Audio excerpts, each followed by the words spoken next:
Okay, well, welcome. I'm Joe Weston. It's June 16th, 2020. And welcome to our online practice for lasting peace. I'm Joe Weston. I think I said that already. And this is our online practice for lasting peace, global.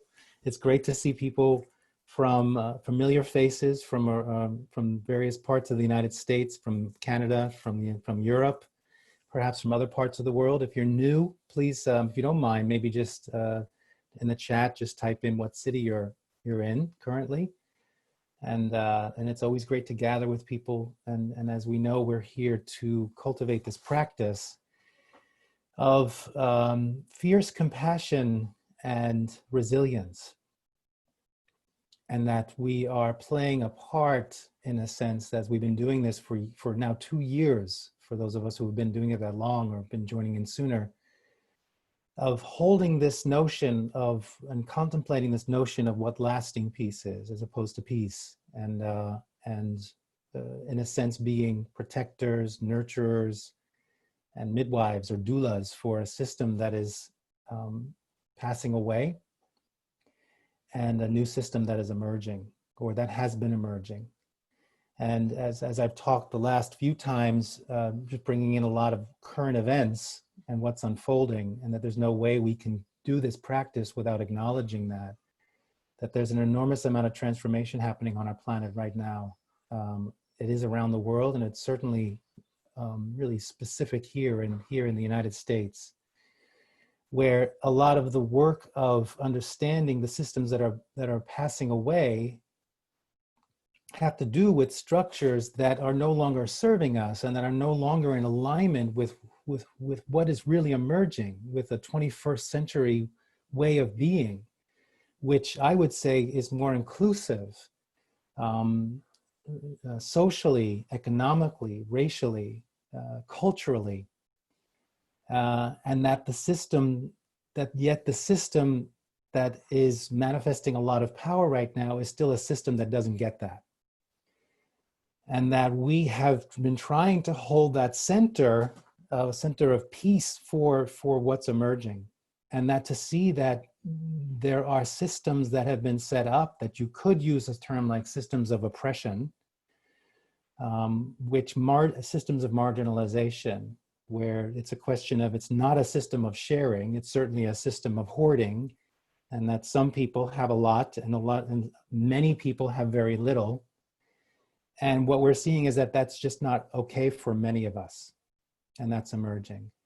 And when we talk about open-heartedness, this practice we've been doing, what does it actually mean? And what we've been doing is really resonating with looking at our own sense of within ourselves of where might we be holding back in terms of understanding what makes others happy, what makes others feel free, how others suffer. And as you know, for those who've been doing this, there's this sense of, how do we manifest this from the perspective of seeing within ourselves how we label people, either as loved one, stranger, or adversary. And I've been thinking a lot about this, that, what we're seeing is that it's actually a very fluid thing. And I want to introduce a new thing. I talk about love and compassion a lot, and from a Buddhist perspective, that the definition of love is the desire to make another person happy, and acting on that desire. That for me is a definition of love. It's an active thing, it's an aspiration. That you can wake up every morning and say, I'm going to try to love as many people as I can today. And that for me, that's a question of open-heartedness. That to love as many people today means I'm going to try as hard as I can to make as many people I encounter happy, and really act on that. And when I really understand compassion, the definition for compassion is the desire to alleviate the suffering of another and acting on that desire. So again, this notion of waking up in the morning and saying, every person I encounter is an opportunity. What a celebration that every person I encounter is an opportunity to alleviate their suffering, or to make them happy. Now, what's unfortunate is that for most people, because we get so caught up in in tribalism and in a sense of othering, or we just have created worlds where we only interact with people we know and trust and love, uh, you could say it's unfortunate. I would say it's unfortunate. Someone else might not say it, that your scope of, if you choose to live into this of love and compassion, that the scope of people you're influencing is small compared to the 7.5 billion people on this planet. And what we're seeing is how interconnected we are. And so the whole practice of this and understanding is the fluidity of how we label loved one, stranger, and adversary is hopefully to expand the capacity in our hearts to wake up in the morning and say, I want to be able to make as many people happy and alleviate as much suffering, regardless of whether they're loved one, stranger, or adversary. And that whomever I encounter, I can maybe activate that. And I'm thinking about that in terms of what's happening and what's unfolding now, is that there are systems that are holding, the system is set up in a way that is holding back the capacity for all of us to be able to create a life where we can choose what makes us happy and live that fully without being oppressed. And that where we can alleviate our own suffering and in a way that we can step into who we are. And while the system is doing that, what I've been thinking about a lot about that is the purpose, another purpose of this is to see where are we holding back? That when you're looking at the idea of a formula for lasting peace, it's what would it take for each one of us to cultivate that as we realize that loved one, stranger, and adversary is fluid, where are we still in ourselves holding on to this idea of an attachment or a connection with loved ones and an indifference to strangers and an aversion to what we would call adversaries? And if we're stuck in that, that in a sense is oppression. That's an oppression we're causing on ourselves. And that in a sense is not allowing us to step into our own personal liberation. So another way of looking about this practice is a way of looking about our own liberation. And liberation in this context means to create more space, to be more free, to expand our hearts, to expand our capacity to be of service if we choose to play this role of protector, nurturer, and doula for what's emerging and what's dying away. And I bring this up because that's another question, is that how much are you considering this idea of liberation? And that in a sense, one could say, I can't be truly happy if there are others who aren't happy. I can't truly be free of suffering if there are others that are suffering. And I can't truly be free if there are others who are not free. So in a sense, my personal liberation is tied into everyone else's liberation. And everyone else's liberation is tied into my liberation. And I'm not bringing that up to bring it, it's not a question of like, I'm doing this just for me. What it does is I hope that within myself and maybe in others inspires a deeper level of commitment to look around. And certainly in the United States, you don't have to look so far to see it, about how much of a lack of liberation there is for many. And that to say that that I am not going to be free if I don't also see that other people are going to be free. And while I'm working towards my own sense of liberation, how am I also working towards the liberation of others? And that they become interchangeable. So I wanted to bring that in, and I think that COVID has really done a lot for us. Why are things emerging now? Why is it so present now? And I think because a lot of people who never really understood what oppression was, suddenly being forced to be in lockdown. I did a session with my group in Gaza, actually yesterday. My trainers, the ones who train in respectful confrontation in Gaza, we did a session, first time in a long time, because they couldn't gather because of COVID. And what they've been saying is that a lot of people from Israel, from Europe, from North America have been getting in touch with them and saying, man, now we know what you have been experiencing. They're in constant lockdown. Their whole lifestyle is locked down. And they're like, how do you do it? So suddenly people who consider themselves free are suddenly understanding oppression in a different way. And my hope is that that's activating more people who don't understand oppression, to understand it now. Wow, I'm getting it on a certain level. And hopefully that's going to activate people into a deeper level of commitment to be of support to what is unfolding. So I just wanted to bring that up as something to consider. That idea that the more you let go of the rigidity around adversary, stranger, and loved one, the more you can step into your own freedom. And by doing that, then suddenly your capacity to alleviate the suffering of others, to make others happy, and to help other people find their freedom and their power, they go hand in hand. So, and you could say the more you're actually going out and actively working towards for the liberation of others, for the happiness of others, to alleviate the suffering of others, the more you begin to let go of your own things that are holding you back from your own sense of feeling a sense of liberation. And I think that this is really what's happening right now. And that, I want to bring this in from what's becoming clearer is that, so that many of you know, I've been writing this book called Fierce Civility, Reviving the Global Heart. And that I've been thinking about what this practice is, that in a sense, what we're in right now is the standstill. I've talked about that a lot, that the deep polarization, the structures that are oppressive, that some are trying to hold on to and some are trying to destroy, are causing this standstill, pressing against each other. And that what we're looking for and what's happening is a pivot where there can be new energy released to come up with new solutions. And so in a sense, you could say the heart is is not well, the global heart, the humanity, the total heart.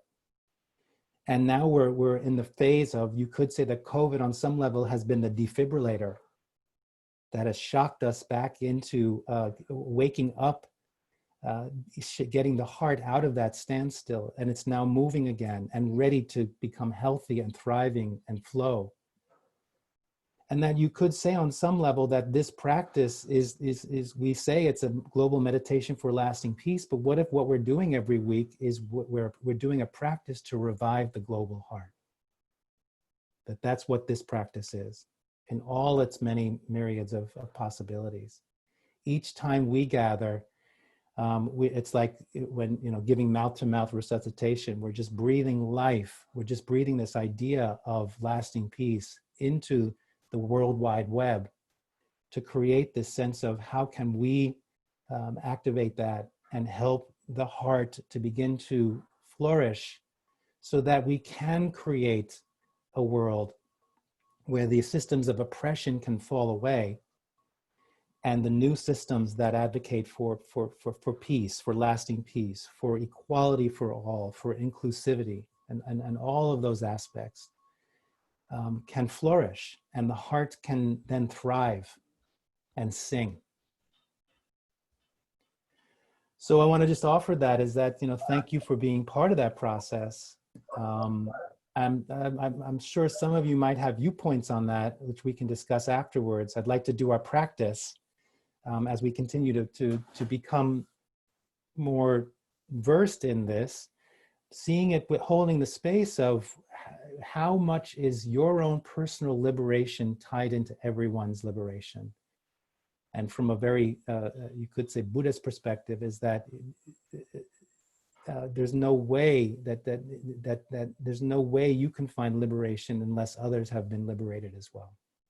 And that's another level of interconnectedness, is we're all in this together. And what's holding you back from being part of the movement that's evolving to make sure that each person has the capacity for their own liberation and to live their life as they choose to live it, as long as they're not harming others. So let's do our practice. Sitting in a way, once again, if you're here for the first time, I'll explain the practice. For those of you who have been doing this for a while, really adding this element of liberation to the practice of understanding freedom and liberation, and your own relationship with how your labels, whatever they may be, are holding you back from the labels of loved one, stranger, and adversary, are holding you back from liberation.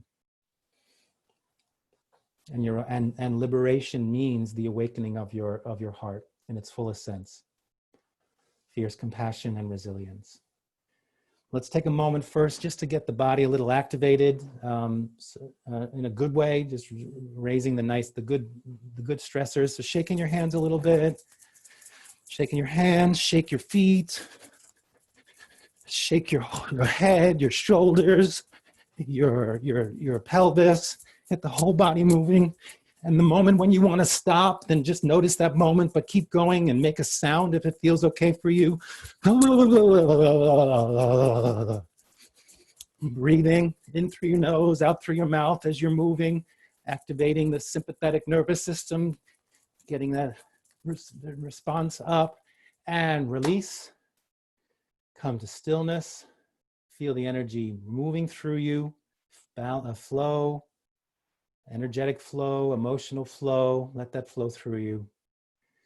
Sitting in a way where you're not leaning against the back of the chair, but you're sitting with your spine straight without being rigid. Feet flat on the floor. Letting your hands just rest on your thighs, your knees without grasping. Bringing your full attention to your center.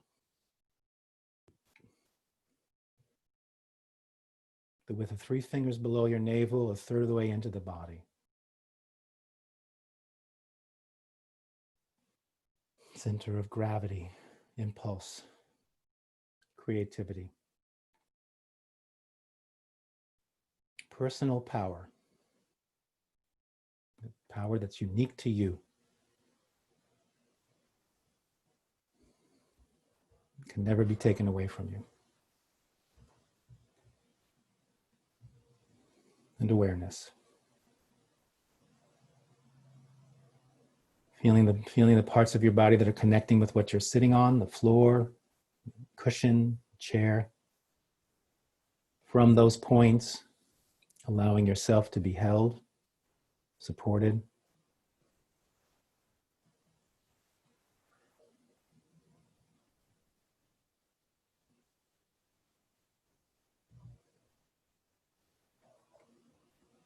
Checking in with your center as if it's a battery, noticing how charged you are right now, how charged your battery is.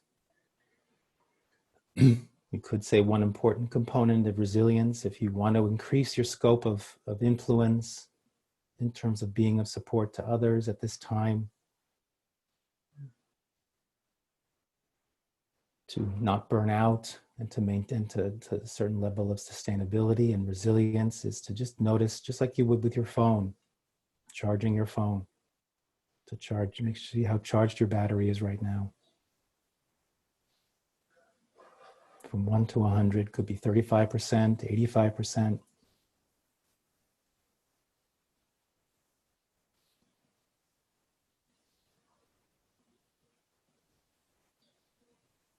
From your center, become aware of your physical body.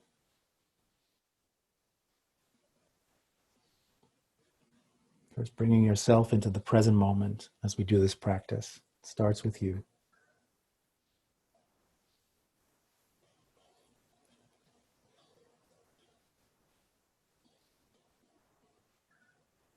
From your center, become aware of your emotions.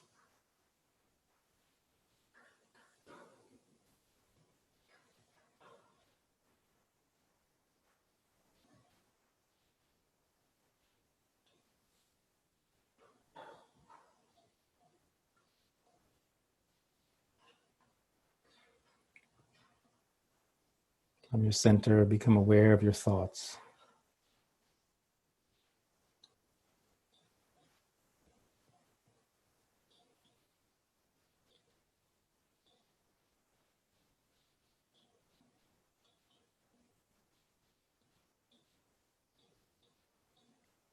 Keeping connection with your center as you bring awareness to your heart, or the middle of your chest, where your heart power resides. Compassion, love, courage, understanding. And from your center and from your heart, becoming in contact with the part of you that may connect with something larger than yourself. And from that part of you, noticing what is that connection at this moment. Do you sense a connection with something larger than yourself in your heart and in your personal power? And what is the quality of that connection? What is the quality of the experience? Does it inspire you? Does it scare you? Does it energize you? Does it comfort you?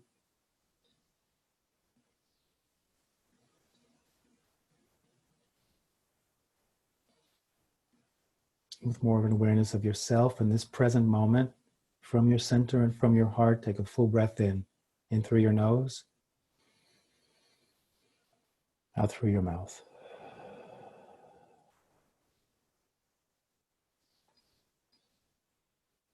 With more of awareness of yourself in this present moment, from your center and from your heart, keeping your eyes closed, become aware of your surroundings.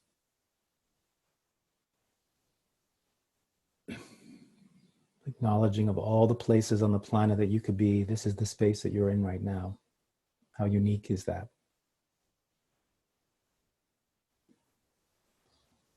And even with your eyes closed, just registering where are chairs, what's on the walls, how far away is a bookcase, and can you feel them? Are they influencing you?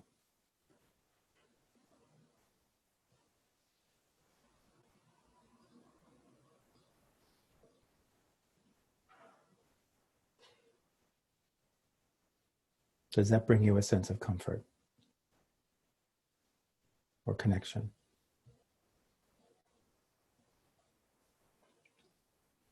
With more of an awareness of yourself and your surroundings in this present moment, from your center and from your heart, take a full breath in through your nose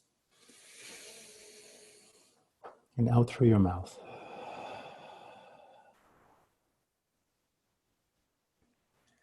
And now with more of an awareness of yourself and your surroundings in this present moment, from your center and from your heart, become aware of those who are in this meditation circle. The 25 of us, perhaps those who aren't on the call but are meditating with us as well. Connecting through the World Wide Web, in various parts of North America, Europe, perhaps other continents.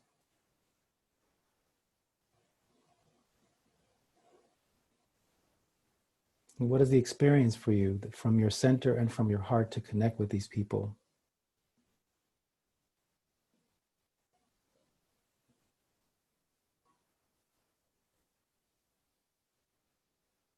As if we're sitting in circle,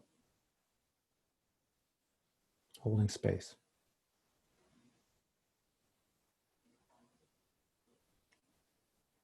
Allowing energy to flow and emotions to flow. And with more of an awareness of yourself, your surroundings, and those in this meditation circle, from your center and from your heart, take a full breath in through your nose, out through your mouth. Let's now, as we expand our capacity in our sense of personal power and our hearts, with an awareness of ourself, surroundings, and others, and those in this meditation circle, we build on that as we open our hearts to all human beings, beginning with those human beings that you would label loved ones.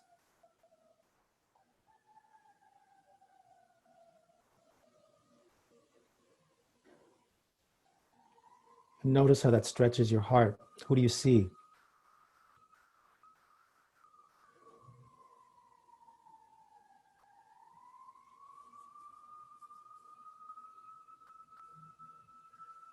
activating perhaps a desire for their happiness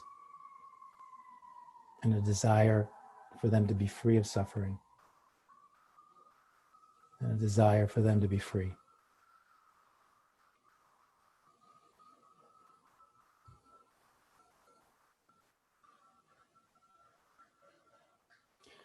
And from your center and from your heart, becoming aware of those that you would label stranger.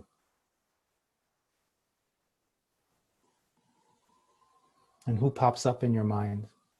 Maybe images from TV, someone at the supermarket, your neighbor. What shifts in your heart as you can go from your loved ones to the strangers? And notice. And what's your capacity in this moment for perhaps more than 7 billion people to have to muster up within your heart the desire for them to be happy, for them to be free from suffering, and for each and every one of them to be free.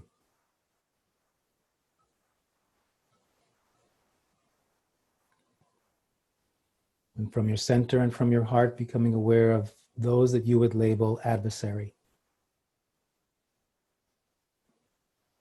And again, noticing the shift that happens within you.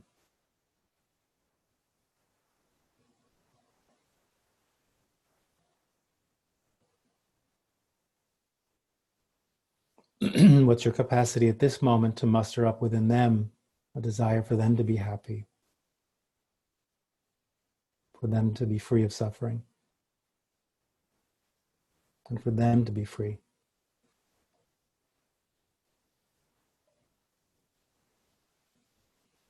Allowing energy to flow and emotions to flow.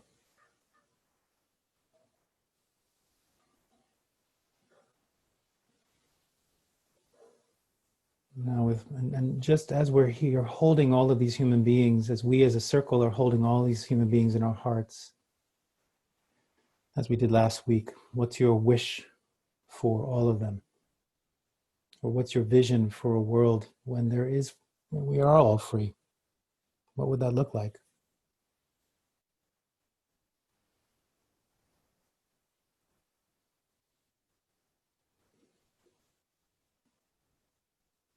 Allowing energy to flow and emotions to flow.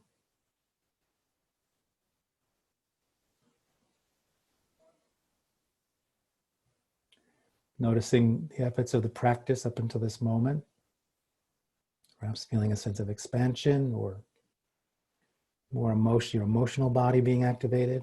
Who knows? Just notice. Holding on to this awareness that you have now, expansion of awareness of all human beings in your heart at this moment. Bringing the human family with you as you bring your focus back to those in this meditation circle.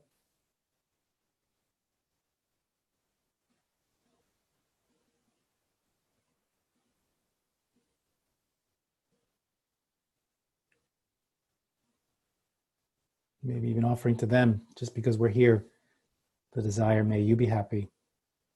May you be free from suffering. May you be free. Taking the human family with you, those in the meditation circle with you into your heart as you bring your awareness back to your surroundings from your center and your heart. Noticing if the surroundings may have shifted now that we've just taken a little journey around the globe.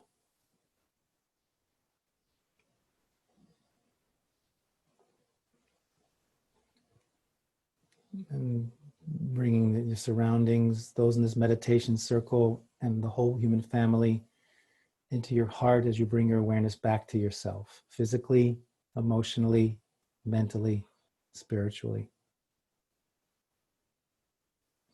And maybe even whispering to yourself, may you be happy. May you be free from suffering. May you be free.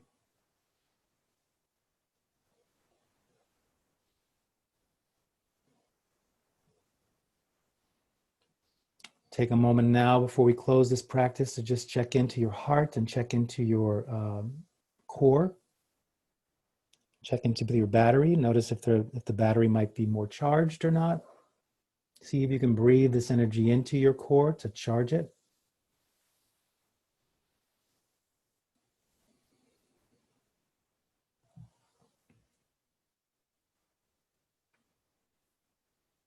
And as a way to close this practice, let's take one final breath together. In through your nose, out through your mouth.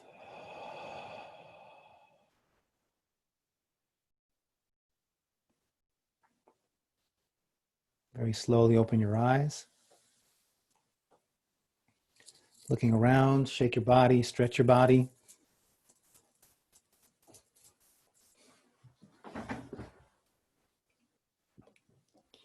So we started with a motivation. We did our practice, and now we have time to check in. If you want to check in,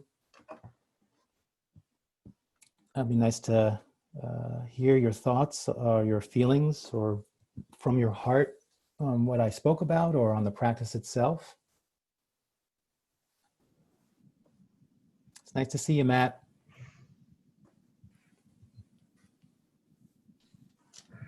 You too, Joe. Hi, everybody. Good to see you. Anybody want to share?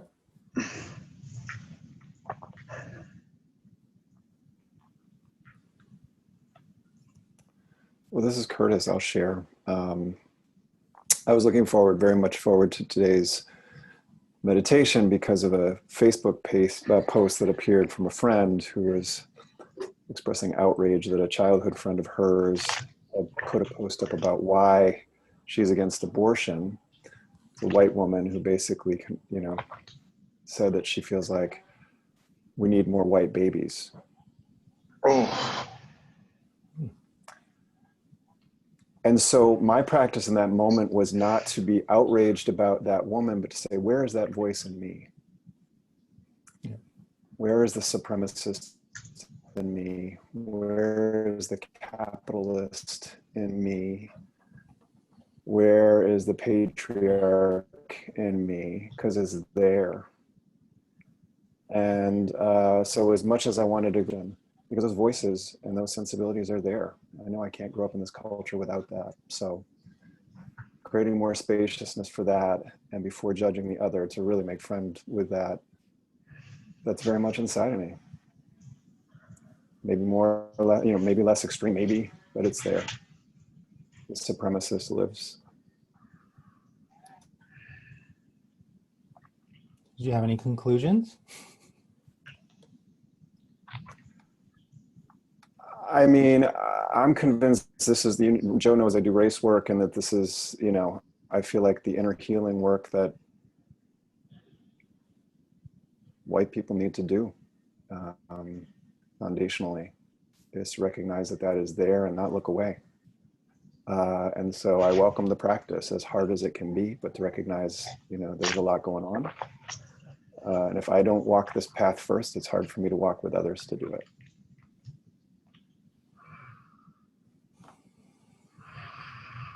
Okay.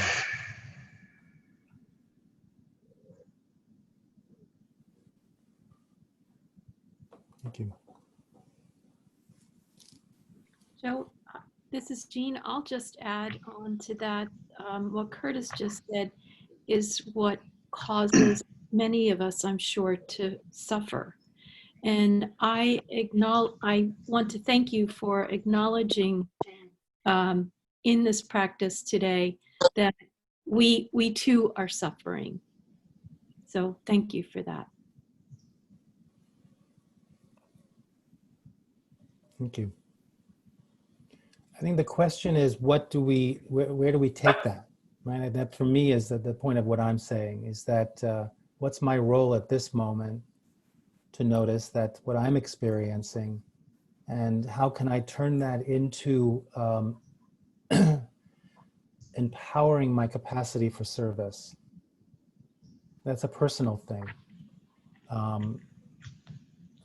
And that we're all allowed to have our feelings, and yet I still think how can that be focused towards ways in which we can be of service. Yeah, thank you.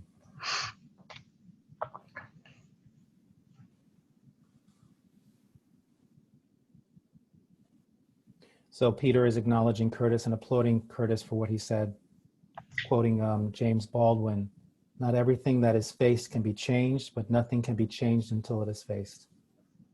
Yeah. And I would say the same thing, Curtis. Yes, it's our work. You could say it's our work, and to be able to turn that into action. And that's the idea: is what's holding us back. And part of it is in this process of understanding how we separate ourselves. We create our own separations by labeling people loved ones, stranger, or adversary, and we may not consciously label them that. But where we hold ourselves back from the perspective of stranger is that on some level we're indifferent to stranger, and that a lot of what's unfolding right now is that the challenge is not necessarily those who are creating Facebook pages like what you, or comments like you suggested, but those who want to actively be involved but are still feeling on some level a level of indifference and not having a deeper resonance with or connection with that could lead us into a deeper level of action.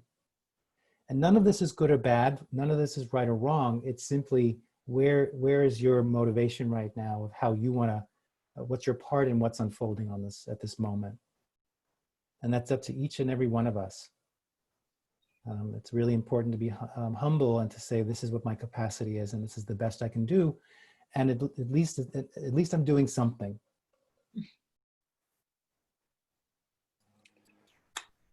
I guess I don't want to monopolize the time here, Joe, but I will just say that because a lot of white people are coming to my organization saying, what can we do? And sometimes when they're not willing to look at the reality that's going on inside, then the action just perpetuates. And so action, I feel like, can be that inner look and embrace. That's an action. Yeah. Amen. I mean, I think that there is, it's such a fine discernment of our desire to act and to recognize that as we're acting outward, we're creating more energy field that we ourselves are needing to navigate as well as the collective.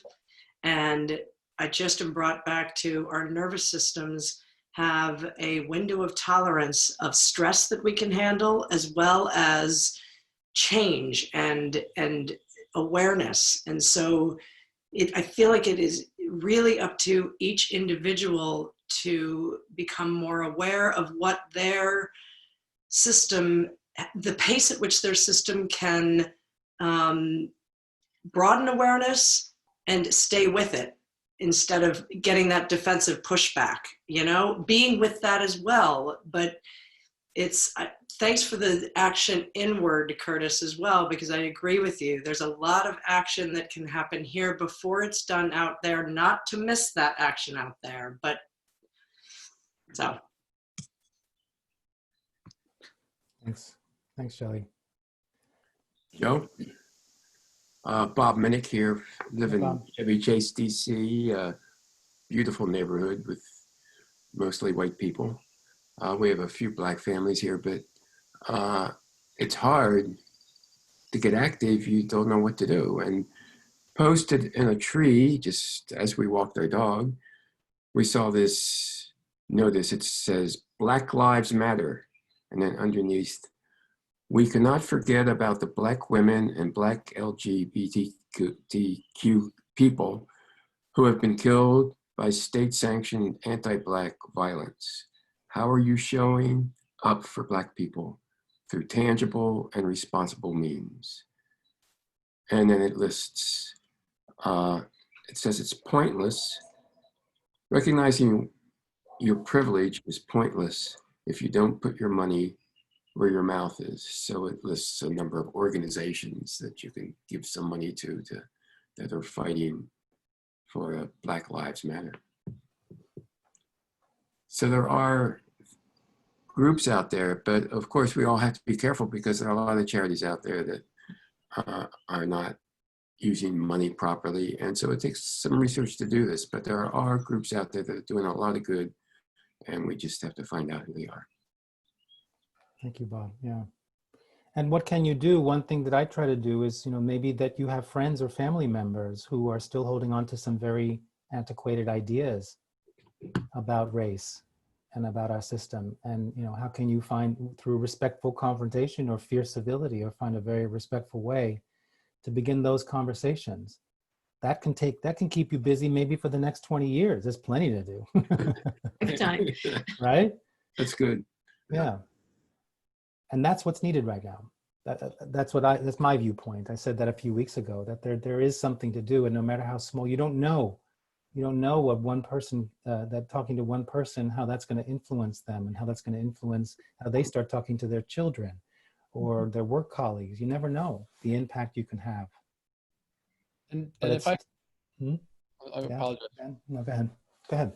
I just wanted to build on that and kind of bring in a little of what Shelley said as well, because something that I noticed in me that needs more work and love and introspection is a friend of mine and I joke about it. It's the not woke kind of like experience of when, as white people, we wake up into the world that people of color have been struggling in.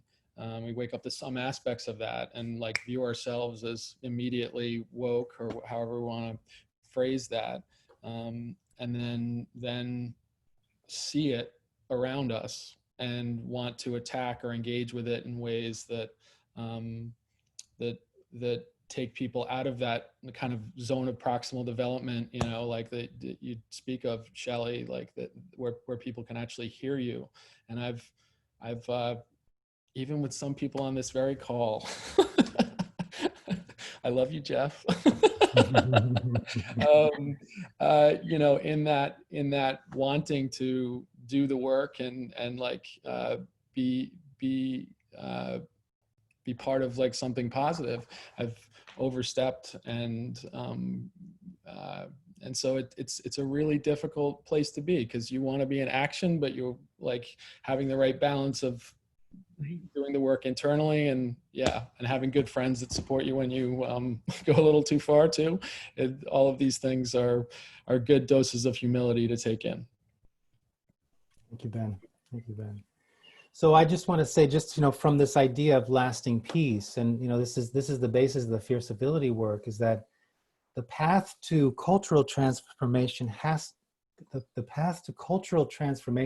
start with personal transformation for lasting peace. That you can have transformation and radical change and things like that, but if we want lasting change, lasting cultural transformation, I believe it has to start with personal transformation. We have to go through our work first, so that we can be in these conversations, we can be part of this process of the transformation by staying resilient and regulated in that, so that we can, and when we mess up, we can still be back in connection.